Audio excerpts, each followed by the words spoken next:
One quiet morning, President Ibrahim Traoré was sitting in his office, working on some important papers. His assistant entered the room, holding a thick envelope. The envelope was different from the usual letters he received.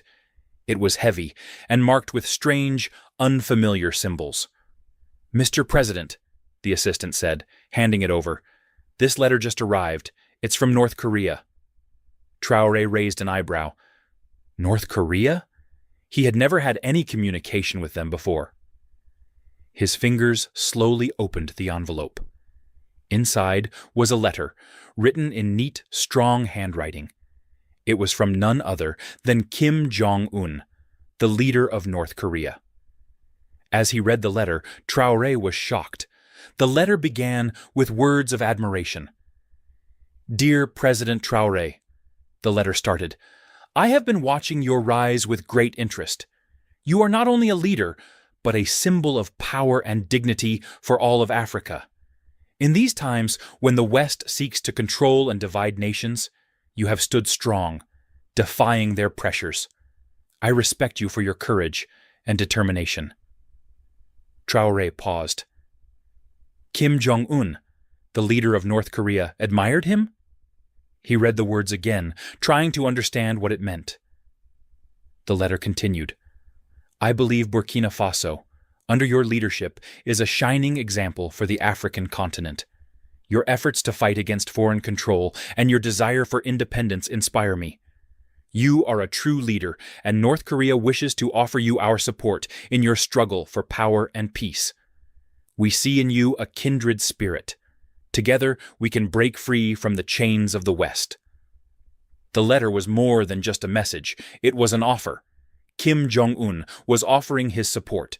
He promised military aid, advanced technology, and help to strengthen Burkina Faso's independence. Traoré felt a mixture of emotions. He was honored that someone like Kim Jong-un saw him as an ally. But at the same time, he was cautious. What did North Korea want in return? What would this mean for his country? The letter ended with a powerful statement. "If you accept our support, we will be by your side in the fight for Africa's future. The West will not control us, not any longer. I believe together we can create a new path for Africa and the world. I look forward to hearing from you." Traoré sat back in his chair, the letter still in his hands. The weight of what Kim Jong-un had written was heavy. Could he trust this man? Was this the chance he had been waiting for, to free Burkina Faso from the control of Western powers? Or was this just another trap? He knew one thing for sure. His life and the future of Burkina Faso were about to change forever. A few days later, a tall man in a sharp suit arrived at the presidential palace in Ouagadougou. He introduced himself as an envoy from North Korea, sent to meet with President Ibrahim Traoré. The man was calm, yet there was an intensity about him that made Traoré uneasy. He spoke with a quiet confidence, as if the weight of history was on his shoulders. "I bring a message from Kim Jong-un," the envoy said. "He has great respect for your leadership and your vision for Burkina Faso. He believes that together we can build a strong, independent future, free from foreign control." Traoré listened closely, his mind racing. Was this really a chance to break free from Western influence? Or was it a dangerous game he was being drawn into? The envoy continued, "Kim Jong-un sees the strength in your leadership. He knows the world is watching you. This is why North Korea is offering you more than just support. We are offering you military aid, technology to advance your country, and an alliance that will give you the power to stand against any force that seeks to undermine you." Traoré's heart beat faster. The offer was tempting, but it felt like a gamble. Burkina Faso had always struggled with foreign interference. The West had their eyes on his country, and now North Korea was offering help. But what would they want in return? What were the true consequences of accepting this help? "Your country's future is in your hands," the envoy said, his eyes locked with Traoré's. "The West is already making plans to remove you from power, and they will try to crush Burkina Faso's independence. But North Korea will be your ally, no matter what. We will provide the resources and protection you need to defend your people." Traoré sat back in his chair, absorbing the words. The stakes had never been higher. He knew the West was watching closely, and they wouldn't let him make this decision without consequences. But the thought of being free from their control, of being able to lead Burkina Faso without fear, was powerful. "I understand the risks," Traoré said finally, his voice steady. "But what do you ask of me in return? What does North Korea want from Burkina Faso?" The envoy smiled, but it was a cold smile, one that hinted at a deeper meaning. "We ask for nothing but your loyalty," he replied. "In return, we will stand with you, against the West, against any forces that try to break your country. Together, we can create a new world order, a world where African nations are not controlled by foreign powers." The words hung in the air like a promise and a threat. Traoré knew this was not just about Burkina Faso anymore. This was about Africa, about standing against a history of exploitation and control. But the question remained, could he trust Kim Jong-un? And if he did, what kind of future was he walking into? As the envoy left the room, Traoré stared out of the window, lost in thought. The letter from Kim Jong-un had been just the beginning. Now he was faced with a choice that could change the course of history for Burkina Faso, and for himself. Could he afford to say no to such a powerful offer? Or would he risk everything to fight for the independence he had always dreamed of? The future was uncertain, but one thing was clear.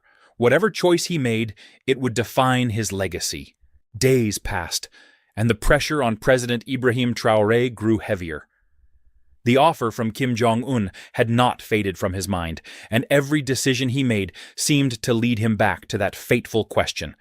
Should he accept North Korea's help, or would the consequences be too great? The United States had not been silent either. A high-ranking U.S. official, an envoy named Robert Mitchell, arrived in Burkina Faso unexpectedly. He requested a private meeting with Traoré. When the two met in the presidential palace, the tension in the room was thick. Mitchell was known for his sharp mind and even sharper tactics. He wasted no time in getting to the point. "President Traoré," Mitchell said, his voice calm but firm, "we are aware of your discussions with North Korea. I want to make it clear that if you continue down this path, the consequences for Burkina Faso will be severe. The United States will not stand by and let a leader with ties to North Korea destabilize Africa." Traoré felt a knot tighten in his stomach. The threats had begun. He had expected this, but hearing it from the U.S. directly made it feel real, immediate. "You're trying to control us," Traoré responded quietly, but with a force that surprised even himself. "Africa has suffered long enough under your thumb. We want to stand on our own, free from foreign influence." Mitchell raised an eyebrow. "You don't understand the full consequences of your actions, do you? The West will isolate Burkina Faso. Trade deals, aid, and diplomatic relations will disappear. And if you continue with this alliance with North Korea, your government will face internal unrest. We will ensure it." Traoré stared at the U.S. envoy, weighing his options. He had known that this moment would come. But hearing the threats from Mitchell only made the stakes clearer. The U.S. had the power to crush Burkina Faso economically. But Traoré couldn't ignore the promise from Kim Jong-un. North Korea's support could mean survival, but what price would he pay for that help? "We're not afraid of your threats," Traoré said finally. "Burkina Faso will not be controlled by anyone." Mitchell didn't respond immediately. Instead, he leaned forward, lowering his voice. "You think this is about power, don't you? It's about something bigger than that. Security. The West wants stability, and if you refuse to stand with us, you'll make a dangerous enemy. Don't let your pride destroy your country." The words hung in the air. Traoré felt the weight of them, but deep inside, he knew he couldn't back down. His people had elected him to lead them. not to bow to foreign powers. As Mitchell left the palace, Traoré was left alone with his thoughts. The pressure was suffocating. He had always believed that Africa deserved to be free. But now, the reality of standing up to the world's most powerful nations seemed more daunting than ever. That night, Traoré sat in his office, looking at the letter from Kim Jong-un once again. The promise of military support, the protection from the West, everything was there. But was he ready to face the wrath of the U.S. and other Western powers? As he stared at the letter, his phone rang. It was his foreign minister, calling urgently. "Mr. President," the voice on the other end said, "we've just received intelligence. There are whispers, real threats. The U.S. is planning something more than just sanctions. We believe there are forces inside Burkina Faso ready to act. A coup might be brewing." Traoré's heart raced.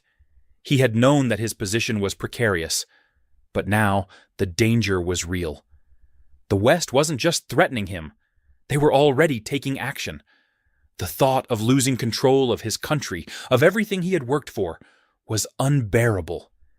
He looked down at the letter from Kim Jong-un. Could he trust it? Could he trust North Korea to protect him when the world was turning against him? His phone buzzed again. It was a message from his closest advisor. "President, the people are with you. We can stand strong. But you need to decide quickly. The U.S. will not wait forever." Traoré took a deep breath and looked out the window. The sun was setting, casting an orange glow over the city. The future of Burkina Faso lay in his hands, and whatever decision he made would not just affect his country, it would send a message to the world. In that moment, Traoré made up his mind. He couldn't back down now. He would not be controlled. And no matter the threats, no matter the cost, he would choose the path of independence. It was time to stand tall and face whatever came next. The next few days felt like a storm gathering on the horizon. Ibrahim Traoré knew that his decision to reject the United States and pursue an alliance with North Korea had set a series of events in motion that he could no longer control. Every step he took seemed to lead him deeper into a web of danger, and yet he remained resolute. The future of Burkina Faso and his legacy depended on what he chose to do next. Late one evening, as Traoré sat in his office, reviewing documents, a sharp knock on the door broke his concentration. His most trusted advisor, General Ouedraogo, entered with a troubled look on his face. "Mr. President," the general began, "we have some very disturbing news. We've uncovered information that suggests there are high-ranking officials within our own military planning to betray you. There are whispers of a coup in the works." Traoré's blood ran cold. A coup? From within his own government? He had always known that his decisions would make him enemies, but never in his wildest dreams did he think the betrayal would come from his own people. He trusted his military. They had fought alongside him for the future of Burkina Faso. "Who is behind this?" Traoré asked, his voice steady, despite the anger burning inside him. "We've identified a group of generals who have been in secret talks with foreign powers, most likely with the U.S. They believe they can remove you and restore the old order, one that would bow to Western influence." Traoré clenched his fists. The West had always viewed him as a threat, but now it was clear they were willing to do anything to remove him. He thought of the promises made by Kim Jong-un, the support North Korea had offered, and the protection he could rely on. "We cannot allow this to happen," Traoré said, standing up from his desk. "Prepare for action. We will expose the traitors before they can strike." As the general left to implement the plan, Traoré's mind raced. The coup wasn't just a political threat.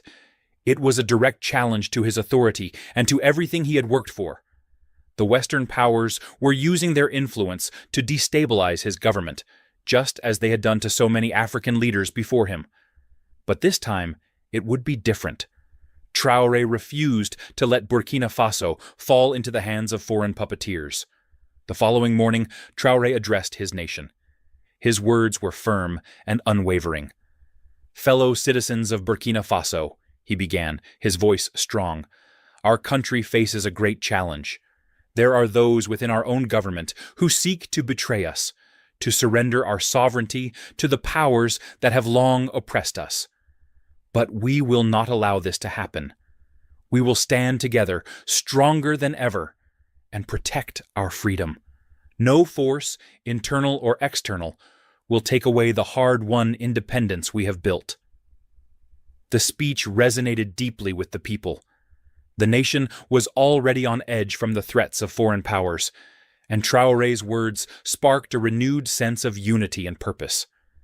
But even as he spoke, he knew that the battle was far from over.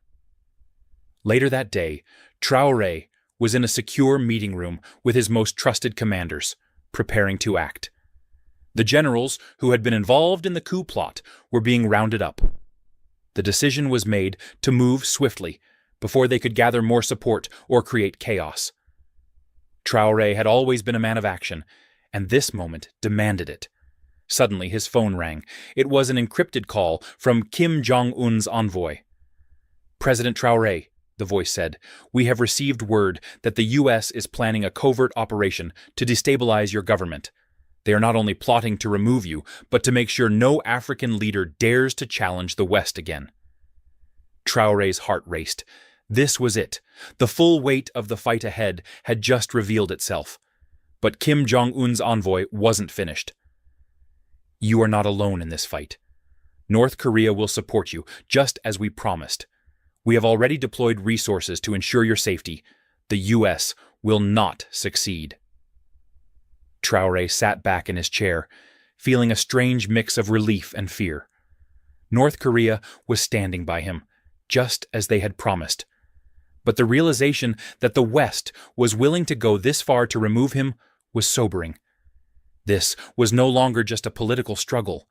It was a battle for his life. As Traoré ended the call, he looked around the room at his loyal commanders. They had been through so much together, and now they were facing the greatest test of all. His enemies were inside and outside the country, but he knew that standing strong was the only way forward. "Prepare for everything," he said to his generals. "This will be the fight of our lives. We will defend Burkina Faso with everything we have." In the coming hours, Traoré's government would act decisively. The traitors within the military would be removed. But the real battle was just beginning. The U.S. would not back down easily, and neither would Kim Jong-un. The world was watching, and Burkina Faso's fate hung in the balance. Traoré had made his choice. Now it was time to fight for his country, and for Africa's future. The tension in Burkina Faso was at its peak. The military had been put on high alert, and President Ibrahim Traoré had given the order for the suspected traitors to be detained. Yet the battle wasn't just on the ground. It was a battle of minds, of power, and of the future. The U.S. and its allies were watching closely, and Traoré knew that the next few days would decide everything. The streets of Ouagadougou were tense but calm, as people anxiously awaited news of the unfolding situation. Traoré's speech had rallied his nation, but the pressure was mounting, and the future remained uncertain. The leaders of the coup within the military had been detained, but they were only pawns in a much bigger game. As night fell, Traoré sat in his office, looking over reports, but his mind kept drifting back to the letter from Kim Jong-un. The promises of support seemed more important now than ever. North Korea had been true to its word, sending resources and military advisors to ensure the stability of his government.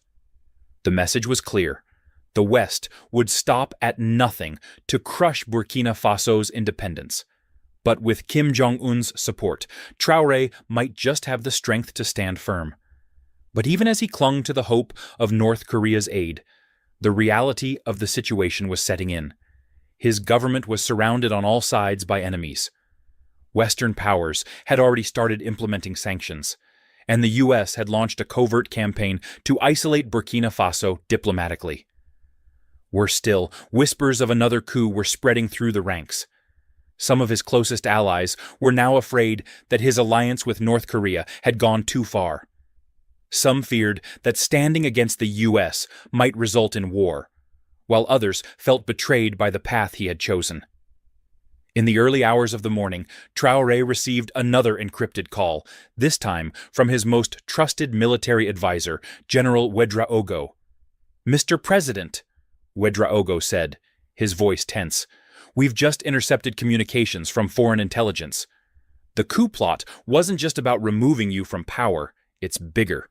The U.S. is mobilizing its allies in the region to destabilize Burkina Faso, and we've received word that they plan to orchestrate a full-scale intervention. This isn't just about one man, it's about crushing the resistance to Western control across Africa."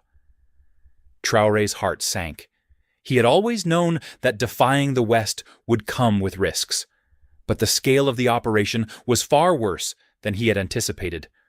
They were not just targeting him, they were targeting everything he stood for, everything his people had fought for. His resolve was tested in that moment. "I knew it wouldn't be easy," Traoré said, his voice hardening, "but I'm not backing down. We have to prepare for everything." As the situation grew more critical, Traoré knew that the only way to survive was to act decisively.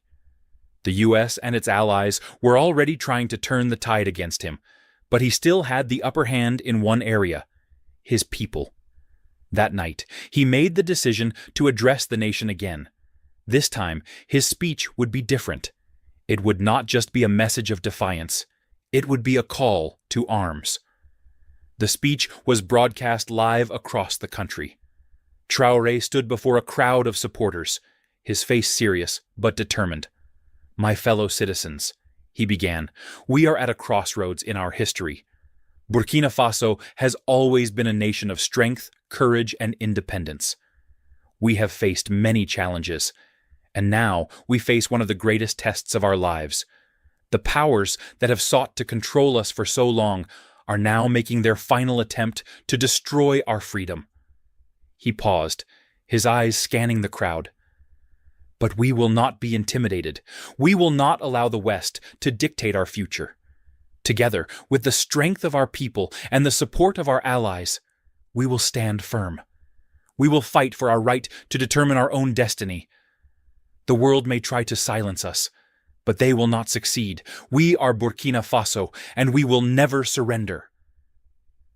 The crowd erupted into cheers, and Traoré could feel the power of his people's resolve. It was a moment of unity, of pride. His people believed in him, and that belief would be their weapon against the forces trying to tear their country apart.